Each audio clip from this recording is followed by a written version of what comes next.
அன்பானவர்களே, இயேசு ரட்சகரின் நாமத்தில் உங்களை அன்போடு வாழ்த்துகிறேன். ஆண்டவர் உங்களை ஆசீர்வதிக்கும்படி ஒரு வசனத்தை வாசிக்கிறேன். பிள்ளைகளே, உங்கள் பெற்றாருக்கு கர்த்தருக்குள் கீழ்ப்படியுங்கள், இது நியாயம். ஆண்டவருடைய வசனம் விதமாய் சொல்லுகிறது, பிள்ளைகளே உங்கள் பெற்றோருக்கு கர்த்தருக்குள் கீழ்ப்படியுங்கள். உங்களை பெற்றவங்களுக்கு என்ன பண்ணணுமா? உங்களோட பேரண்ட்ஸுக்கு நீங்க கர்த்தருக்குள் கீழ்ப்படியணும் அப்படின்னு சொல்லி ஆண்டவர் சொல்றாரு. இது நியாயம் அப்படின்னு சொல்றாரு. அப்போ கீழ்ப்படிதல் ரொம்ப முக்கியம். கீழ்ப்படிதல் இருந்தாதான் மேல்படிக்கு போக முடியும் அப்படின்னு சொல்லுவாங்க இல்லையா? அப்போ கீழ்ப்படிதல் ரொம்ப அவசியம். பிள்ளைங்க பெற்றோர்களுக்கு கீழ்ப்படிந்து நடக்கணும். பெற்றோர்கள் சொல்றத பிள்ளைங்க கேட்கணும். பிள்ளைகளுக்கு பெற்றோர்கள் சொல்றது நல்லதுக்கு தான் சொல்லுவாங்க. நம்ம பிள்ளைங்க நல்லா இருந்தா பெற்றோர்களுக்கு தான் சந்தோஷம். அந்த பிள்ளைங்க அதை புரிஞ்சுக்கணும். இப்போ ஆதாமும் ஏவாளும் என்ன பண்ணாங்க? ஏதேன் அப்படிங்கிற ஒரு தோட்டத்துல ஆண்டவர் கொண்டு போய் என்ன பண்றாரு? இந்த தோட்டத்துல நீங்க நல்ல சந்தோஷமா நீங்க எல்லா பழங்களையும் நல்ல திருப்தியா பூசித்து நல்ல சந்தோஷமா இருங்க அப்படின்னு சொல்லிட்டு தான் என்ன பண்றாரு ஆண்டவர்? நல்ல ஒரு ஏதேன் தோட்டத்துல கொண்டு போய் விடுறாரு.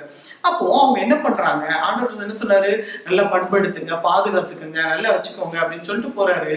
ஆனா அவங்க என்ன பண்றாங்க? உடனே சொல்றாங்க, இனி இந்த ஒரு பழத்தை மட்டும் சாப்பிடாத, மீதி எல்லா பழம் எல்லாமே என்ன பண்ணுங்க, நீங்க சாப்பிடுங்க அப்படின்னு சொல்லி ஆண்டவர் சொல்லியிருப்பார். ஒரே ஒரு விஷயம் சொல்லியிருப்பார், இந்த ஒரு மரத்தினுடைய பழத்தை மட்டும் என்ன பண்ணக்கூடாது, நீங்க சாப்பிடக்கூடாது அப்படின்னு சொல்லியிருப்பார். ஆனா ஏவாள் என்ன பண்ணுவாங்க? சர்ப்பத்தினுடைய அந்த வஞ்சனையான பேச்சை கேட்டு, நீ இந்த பழத்தை நீ சாப்பிட்டீன்னா நீ ரொம்ப அழகாயிருவ, நீ ஆண்டவரை போல இருப்ப அப்படின்னு சொல்லி பொய் சொன்னதை நம்பி, பொய்ய நம்பி ஏமாந்து என்ன ஆயிடுச்சு அப்படின்னா, அந்த ஏவாள் அந்த பழத்தை பறிச்சு சாப்பிட்டுறாங்க. பார்வைக்கு நலமும் புசிப்புக்கு இன்பமுமா இருக்கிறது அப்படின்னு சொல்லி பாக்குறதுக்கு ரொம்ப அழகா இருக்கு. பாக்குறதுக்கு நிறைய விஷயங்கள் அப்படிதான் இருக்கும். வாலிப பிள்ளைகளுக்கு எல்லாம் பாக்குறது ரொம்ப நல்லா இருக்கும்.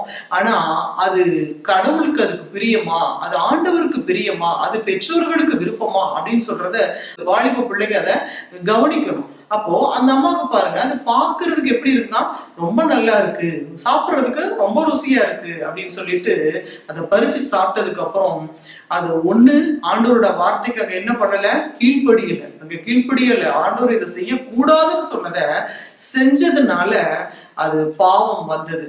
அப்போ ஆண்டவருடைய வார்த்தை அங்க மீறுறாங்க. அப்போ அங்க மீறுதல் நடக்குது. அன்பான சகோதர சகோதரிகளே, வாலிப பிள்ளைகளே, உங்கள் பெற்றோருக்கு நீங்கள் கீழ்ப்படிய வேண்டும். உங்களை படைத்த இறைவனுக்கு நீங்கள் கீழ்ப்படிய வேண்டும். அங்க கீழ்ப்படியாததுனாலதான் பாவம் சம்பவிக்குது. கீழ்ப்படிந்திருந்தால் ஆசீர்வாதம் வரும். கீழ்ப்படிந்தால் நீங்கள் மேல்படிக்கு போக முடியும். கீழ்ப்படியாமையினால் அங்கே சாபம் வருகிறது. ஆகவே கீழ்ப்படிந்து நீங்கள் ஆசீர்வாதங்களை பெற்றுக்கொள்ள வேண்டும் என்று சொல்லி ஆண்டவர் விரும்புகிறார். நாம் ஜெபிப்போம். எங்கள் அன்பின் பரலோக பிதாவே, சப்பா நல்ல வேலைக்காய் நாங்க ரெண்டு செலுத்துக்கிறோம் சாமி. ஆண்டவரே, இன்னைக்கு கீழ்ப்படிதலை குறித்து நீங்க பேசியிருக்கிறீங்கப்பா. ஆண்டவரே, வாலிப பிள்ளைகள் ஆண்டவரே அப்பா ஸ்தோத்திரம் சாமி, அவர்களுடைய பெற்றோர்களுக்கு கீழ்ப்படிந்து இருக்க கர்த்தர் உதவி செய்ய வேண்டும் என்று சொல்லி நாங்கள் ஜெபிக்கிறோம் அப்பா. கீழ்ப்படிதல் இருக்கும் பொழுது அவர்கள் மேல்படிக்க செல்ல முடியும். ஆண்டவரே, அந்த ஏவாள் கீழ்ப்படியாததினாலே சாபம் வந்தது, பிரச்சனை வந்தது. அதனால பல பிரச்சனைகள் அவர்கள் சந்திக்க வேண்டி இருந்தது. ஆண்டவரே அப்பா, உமக்கு ஸ்தோத்திரம். பிள்ளைகள் கீழ்ப்படிந்து வாழ அனுகிரகம் பண்ணுங்க. கீழ்ப்படியாததினால் பல பிரச்சனைகளை சந்திக்க வேண்டும் என்று சொல்லி அவர்கள் நினைத்து ஆண்டவரே கீழ்ப்படிந்து வாழ தகப்பனை நீர் கிருபை செய்ய வேண்டும் என்று சொல்லி நாங்கள் ஜெபிக்கிறோம் அப்பா. இந்த கீழ்ப்படியாமையின் ஆவிய பிள்ளைகளிலிருந்து கர்த்தரை எடுத்து போட்டு ஆண்டவரே கீழ்ப்படிதலின் அபிஷேகத்தை, கீழ்ப்படிதலின் இந்த ஆவிய ஆண்டவரே நீர் கொடுத்து உம்முடைய பிள்ளைகளை நீர் ஆசீர்வதிக்க வேண்டும் என்று சொல்லி இயேசு ரட்சகரின் நாமத்தில் ஜெபிக்கிறோம் பிதாவே. ஆமேன், ஆமேன். பிரியமானவர்களே, நீங்கள் உங்கள் பெற்றோருக்கு கர்த்தருக்குள் நீங்கள் கீழ்ப்படிந்து வாழும் பொழுது நீங்கள் நிச்சயமாகவே உயர்வான ஆசீர்வாதங்களை பெற்றுக்கொள்ள முடியும். God bless you.